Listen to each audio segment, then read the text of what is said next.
प्रणाम मित्रों, जय श्री राम।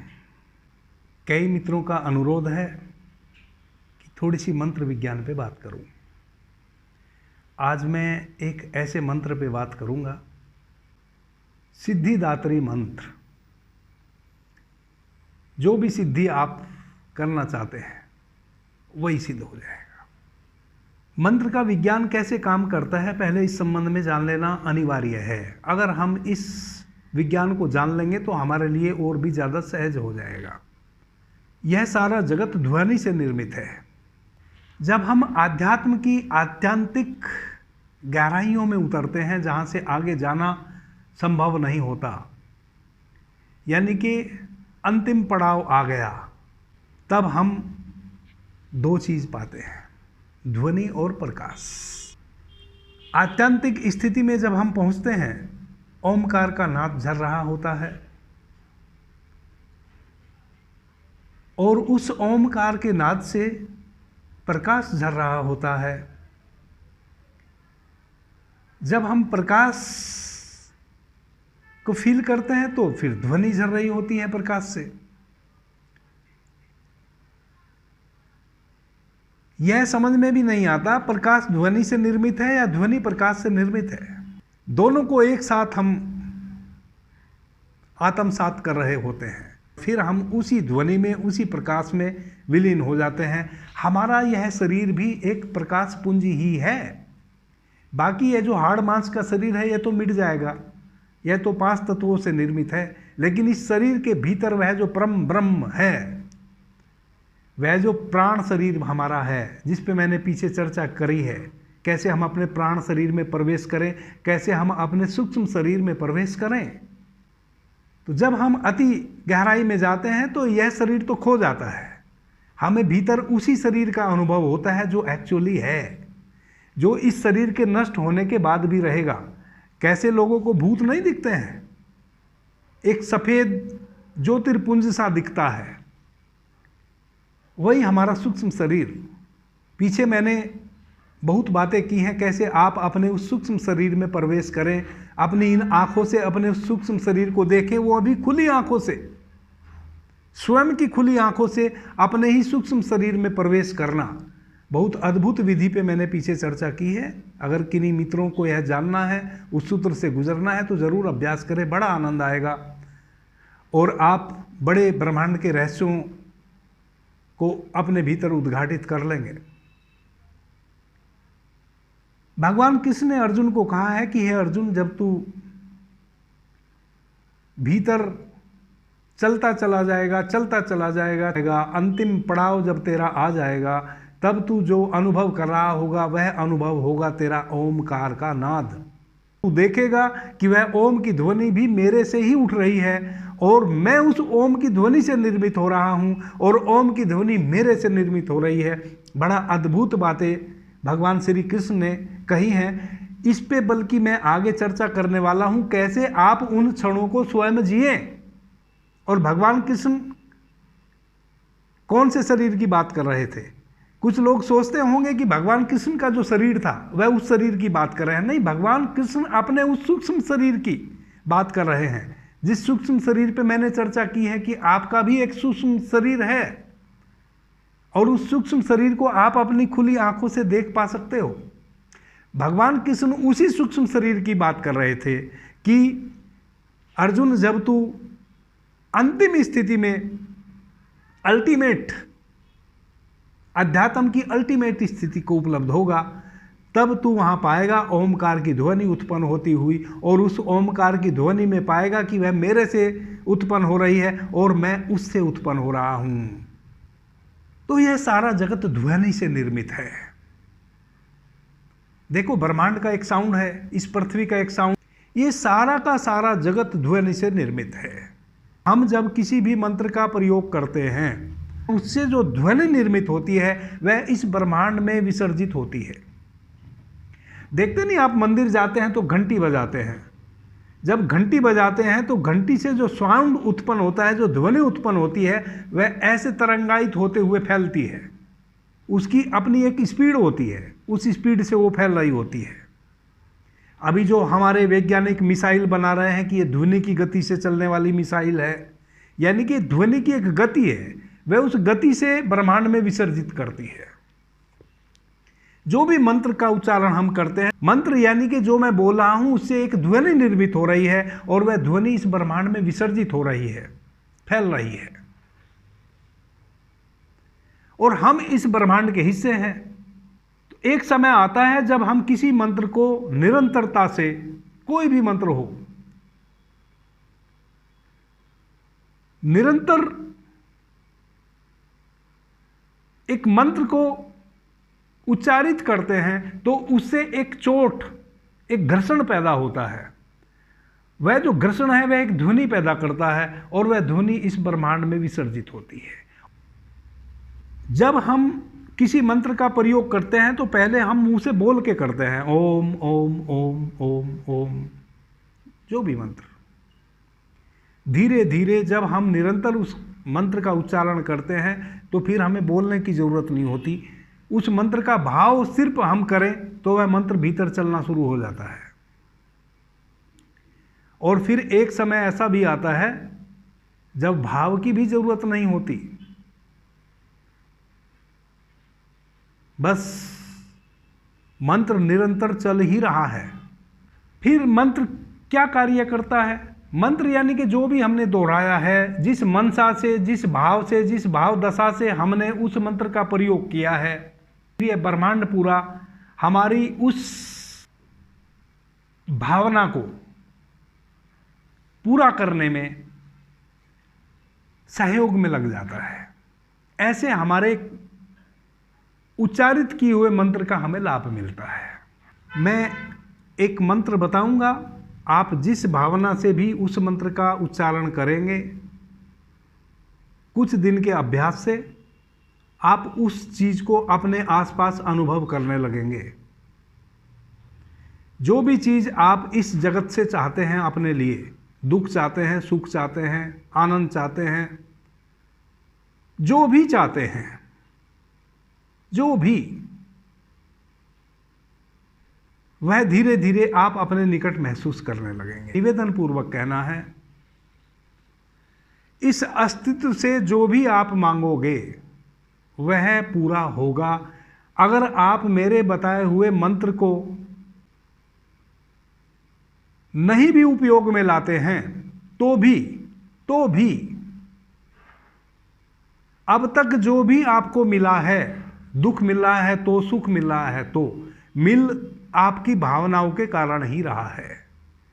कई बार हम जाने अनजाने किसी एक भाव से भरे रहते हैं, निरंतर सोते जागते उठते बैठते, हमें पता भी नहीं होता, वह ऑटोमेटिक आपका मंत्र बन जाता है और वैसा ही आपके चारों तरफ होने लगता है। अगर कोई आदमी कामी है, काम वासना से भरा हुआ है,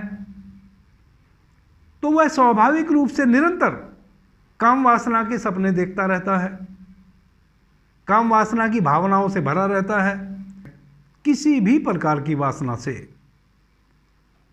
आप निरंतर उस भावना से भर जाते हैं और वह भावना आपके एक एक श्वास के आवन जावन के साथ जुड़ जाती है। इस ब्रह्मांड में आपकी भाव तरंगें विसर्जित हो जाती हैं और यह ब्रह्मांड उन चीज़ों को आपके निकट प्रेषित करना शुरू कर देता है, भेजना शुरू कर देता है। अगर आप नेगेटिव सोचते हैं तो धीरे धीरे नेगेटिव चीज़ों से आप घिरने लगते हैं। अगर आप पॉजिटिव सोचते हैं तो धीरे धीरे आप पॉजिटिव चीज़ों से भरने लगते हैं। मित्रों, परमात्मा की एक खूबी है, कहें कि इस अस्तित्व की एक खूबी है, इस ब्रह्म की एक खूबी है, और वह खूबी यह है कि यह ब्रह्म कभी भी आपको कोई भी कार्य करने से नहीं रोकता। आप जो करना चाहें वह करें। आप 10वीं मंजिल पे सीढ़ी के माध्यम से ऊपर चढ़ें, चाहे तो सीढ़ी के माध्यम से नीचे भी आ जाएं, और चाहे तो आप 10वीं मंजिल पे चढ़े सीढ़ी के माध्यम से और ऊपर से छलांग लगा जाएं। परमात्मा आपको बिल्कुल भी नहीं रोकेगा कि आप चढ़े सीढ़ी से थे तो आप छलांग लगा के क्यों नीचे कूद रहे हैं। परमात्मा कभी किसी के आड़े नहीं आता। परमात्मा नहीं रोकता। इसलिए भगवान कृष्ण कहते हैं कर्म करो फल मैं दूंगा। अगर सीढ़ी से चढ़े हो तो सीढ़ी से ही उतरो, सुरक्षित उतर आओगे। अगर सीढ़ी से चढ़े हो छलांग लगाओगे मर जाओगे, मरोगे नहीं तो हाथ पैर टूट जाएंगे। वैसे नहीं रहने वाले हो जैसे कूदने से पहले थे। वैसे ही आप जो भी प्रभु से मांगना चाहें, जो भी इस अस्तित्व से मांगना चाहें, जो भी इस ब्रह्म से मांगना चाहें, आज नहीं कल आपको मिल जाएगा। लेकिन इस बात का जरूर ख्याल रखें कि जो चीज आप मांग रहे हैं अगर पहले से वह किसी के पास है तो वह कितना सुखी है उसको देख लो, उसको देखो, विचार करो कि जो चीज मैं मांगने जा रहा हूं वो मेरे पड़ोसी के पास पहले से है लेकिन वह तो दुखी है बहुत। अस्तित्व से जो भी मांगोगे वही मिल जाएगा। वह अलग बात है कितने दिन में मिलेगा, वह आपकी त्वरा पे निर्भर करेगा, आपके संकल्प पे निर्भर करेगा, आप कितने संकल्पवान हैं। मांगने वाले भी बड़े बड़े भिखमंगे हैं। अभी कुछ मांग रहे थे, अभी चांदी की थाली मांगी, फिर देखा कि पड़ोसी तो सोने की थाली में खाना खाता है, तो 10 दिन चांदी की थाली मांगने में अपना समय गंवाए। 11वें दिन अब सोने की थाली मांगने लगे, फिर हीरे जड़ित थाली मांगने लगे। क्योंकि ये मन जो है ये तो आपको ठहरने देता नहीं है। अब 10वें दिन चांदी की थाली छोड़ दी, 11वें दिन सोने की थाली पे डाइवर्ट हो गए। और क्या पता 11वें दिन भी चांदी वाली थाली ही मांगते तो मिल जाती। अब ना चांदी वाली मिली ना सोने वाली मिली। जो व्यक्ति चांदी वाली थाली पे नहीं ठहरा वह सोने वाली चांदी पे ठहरेगा, इसके 99% चांस कम है ठहरने के। जैसा कि मनुष्य की वृत्तियों को मैं जानता हूं। तो जो भी मांगो प्रभु से सोच समझ के मांगो, जो मांगोगे वही मिल जाएगा। लेकिन जो मांगा उससे छुटकारा नहीं होगा। फिर हमारे हर किए हुए संकल्प पूरे होते हैं, जाने या अनजाने। जब हम जान के कोई संकल्प लेते हैं तब वह हमारे अनुसार फलीभूत होते हैं, निर्धारित किए हुए समय में फलीभूत होते हैं। बाकी आज भी जो भी आप पा रहे हैं अच्छा बुरा अनुभव, वह सब अपने विचार, अपनी वाणी, अपने भाव और अपने कर्मों के अनुसार ही पा रहे हैं। मित्रों, जैसा कि मैंने कहा कि यह जगत ध्वनि से निर्मित है। जब हम किसी मंत्र का उच्चारण करते हैं तो सबसे पहले तो वह मंत्र का उच्चारण हमारे रोए रोए में भीतर विलीन होना चाहिए। क्योंकि हम प्रत्येक श्वास के साथ जो प्राण तत्व लेते हैं वही प्राण तत्व इस पूरे ब्रह्मांड में हिलोरे मार रहा है, जैसे समुद्र में पानी की लहरें। तो जो भी मंत्र हम उच्चारित करते हैं वह हमारा संकल्प बन जाना चाहिए, हमारे रोमे रोमे में व्याप्त हो जाना चाहिए, हमारी श्वास श्वास के साथ भीतर व्याप्त हो जाना चाहिए और इस ब्रह्मांड में विसर्जित हो जाना चाहिए। तो सबसे पहले हम बैठ जाएं, पालथी मार लें।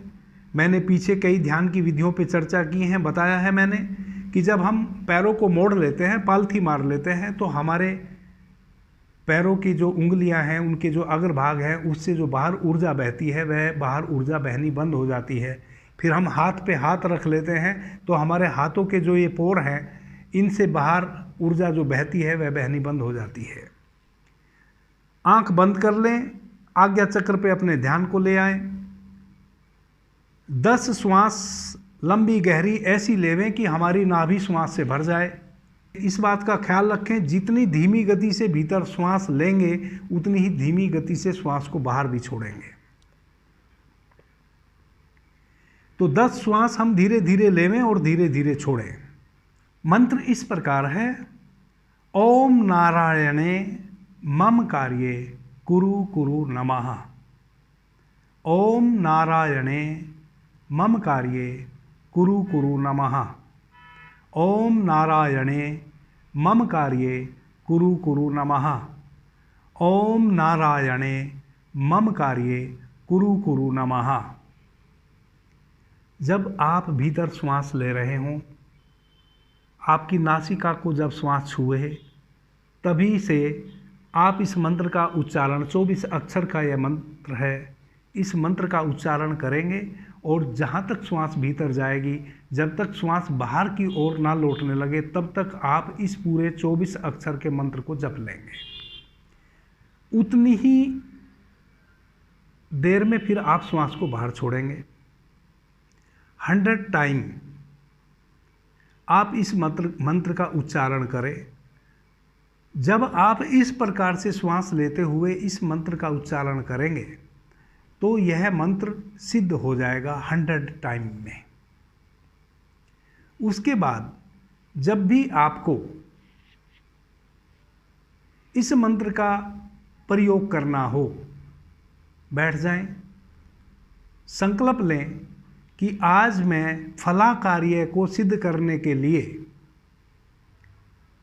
ओम नारायणे मम कार्ये कुरु कुरु न मैं मंत्र का 100 टाइम्स प्रयोग करूंगा और वह मेरा कार्य सिद्ध हो जाएगा। 5 बार यह संकल्प लें, आज मैं अपने फला कार्य के साधने हेतु ओम नारायणे मम कार्ये कुरु कुरु न मैं मंत्र का प्रयोग करूंगा और मेरा वह कार्य सिद्ध जाएगा। जब भी इस मंत्र का प्रयोग आप आने वाले भविष्य में करेंगे,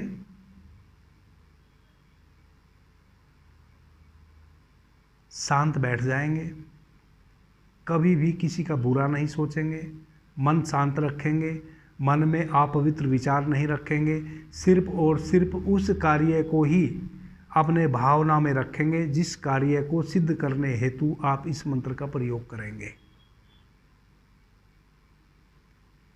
जो भी कार्य आप सिद्ध करना चाहते हैं, जब भी आप किसी नए कार्य को करना चाहते हैं, जब भी आप अपने जीवन के किसी भी आयाम में प्रवेश करना चाहते हैं, आप आराम से बैठ जाएंगे, स्नान इत्यादि करके 5 बार संकल्प लेंगे कि मैं आज अपने इस कार्य को सिद्ध करने हेतु ओम नारायणे मम कार्ये कुरु कुरु नमः मंत्र का प्रयोग करूँगा। मन में उस संकल्प को ले लिए हैं जिस कार्य को आपको सिद्ध करना है। अब आप 100 टाइम इस मंत्र का उच्चारण करें। कुछ दिन के अभ्यास से धीरे धीरे धीरे धीरे वह चीज़ें आपके निकट आना शुरू हो जाएंगी। जैसा कि मैंने पहले प्रार्थना की, इस बात का ख्याल रखेंगे कि सोच समझ के मांगिए परमात्मा से कुछ भी, यह अस्तित्व वही दे देगा आपको जो आप मांगेंगे। आपका मांगा हुआ आप ही के लिए कष्टदायक ना हो जाए। आपने मुझे ध्यान से प्रेम से सुना, उससे मैं बहुत अनुग्रहित हूँ। सभी मित्रों को मेरा प्रणाम, धन्यवाद। जय श्री राम।